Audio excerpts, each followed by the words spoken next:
The call was important, and they did not meet expectations, certainly from me or investors, you can see in the share price, in terms of explaining the situation. Tim Cook and CFO Kevin Parekh, they talked about this $900 million of cost increases operationally for dealing with the tariffs, but they didn't really give a good idea or even speculate what they think is going to happen to the company past the June quarter. It wasn't very reassuring. Tim Cook came across as extremely defensive in regards to its supply chain, and specifically in regards to artificial intelligence, as well as the lawsuit facing them. I mean, Apple is in for a world of hurt right now. You look at tariffs, you look at the AI struggles, you look at these lawsuits, you look at the Google deal possibly being upended by the United States Department of Justice. It's not a pretty period for Apple. And I think shareholders and investors and watchers of the company need to understand that. Mark, on the other side of that call, there were a couple of analyst downgrades, Rosenblatt Securities and Jefferies as well. Are they aligned? Is this becoming a kind of more bearish look at Apple? And sort of, you've ticked through some of the challenges that Apple faces right now. What do those two analysts in particular see as the problems with the company going forward? I'm not really sure what the analysts are saying, but I can tell you the problems with the company moving forward, coming from me, are their struggles in artificial intelligence. In the near term, it's the supply chain. Definitely, there's a question about innovation. You're not going to see, over the course of the next 12 months, anything remarkable from the company. I think tail end 26 into 27 is when you're going to see a lot coming out of the pipeline that the company has been working on for many years. The problem is that AI is such a core technology to enable the next swath of hardware, and they really can't move on that new hardware until the AI is perfected, and it's going to take them a while to get there.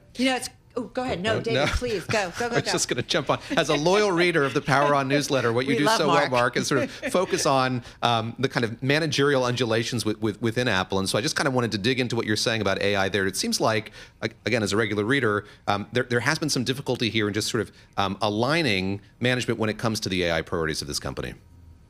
They've basically all but fired John Giannandrea, their head of AI. This executive used to run underlying AI research, but also product development when it came to AI. And obviously the two main AI products, or the three main AI products, were the self-driving car, robotics, and Siri. The self-driving car was canned back in February 2024. Okay, so that's out of the picture. Siri was taken away from him in March, given to the guy who created the Vision Pro. Okay, and robotics was taken away from him a couple of weeks ago, right? Or it's in the process of being taken away from him right now. And so he's basically running an AI research team, infrastructure, foundation models, testing, team called AI measurement, annotation, analytics related to AI. So big management changes there. Craig Federighi, their head of software engineering, really running the show big time when it comes to AI, even more than he was before. I find what's fascinating, Mark, and I think about all the conversations that we've all had with you when Tim is here too, is you keep bringing up this idea of innovation. Like, I think about Apple as being the innovative company, but you keep bringing up, like, there's questions about their innovation and maybe their future innovation. I mean, this is a big thing. This, once again, speaks to kind of future growth. The door is ajar for someone to become the next big player in consumer technology. Wow. It's been open for a few years now, right? Yeah. You've seen the redesign cycle slow down on the phones. You've seen these AI issues. You've seen the car unable to come together. And Apple is very lucky. It shows that this stuff is harder than one may think, even me, that the door has been ajar and no one has taken advantage here. Mark, I want to go back to trade, and we talk a lot about the dialogue that's taking place among countries. When you look at Apple and its senior management and their dialogue with this administration, what's your sense of how those conversations are going? We've seen this company pivot and do so much to change its supply chain, to make it not as China-specific as it once was. How worrisome is this tariffs policy to Apple, and how good is the quality of conversation between Apple and this administration? It's a double-edged sword, because you're moving out of China, right, to mitigate those tariffs, and then you open up the opportunity for China to be upset with you for moving because of those tariffs, right? So you're getting hit in both directions. So it's not a pretty moment for the company. Obviously, this is not going to be a long-term solution to just move things around as necessary, depending on how things are being levied, right, in terms of tariffs. So I think ultimately they're going to have to move to more of a globalized model where they're going to use production facilities for the countries they serve in. They've shown that model for Brazil and India. India and Brazil production lines for the iPhone were created because there's huge tariffs on importing into those countries externally, right? So ultimately, we're probably going to see something like the Tesla model, where Tesla creates their products geographically.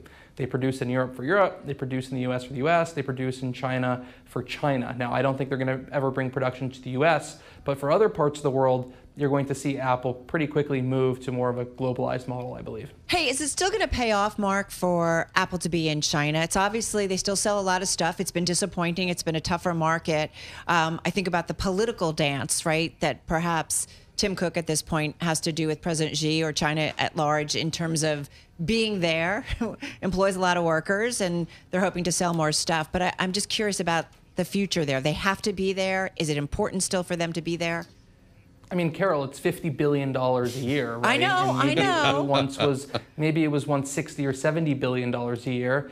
At some point, they hoped it would be $100 or $200 billion a year. But $50 billion a year, listen, I'll do whatever I need to do to get that $50 billion a year is what they're saying to themselves. But they have to be there. Like, I just think about politically, right, in terms of manufacturing and keeping that humming. Who cares? They don't care. They care about the bottom line. They care about the money, right? And so it may look bad that you're working with a communist country. It's terrible, the things they do in that country. It's terrible, the changes they've made to appease the Chinese government. They're bending over backwards to make Xi happy and do all that. It's for $50 billion a year. They're happy to do it. They'll always say this is to protect the company, protect the employees, protect the shareholders, and $50 billion a year of revenue is no small amount of money. It's serious.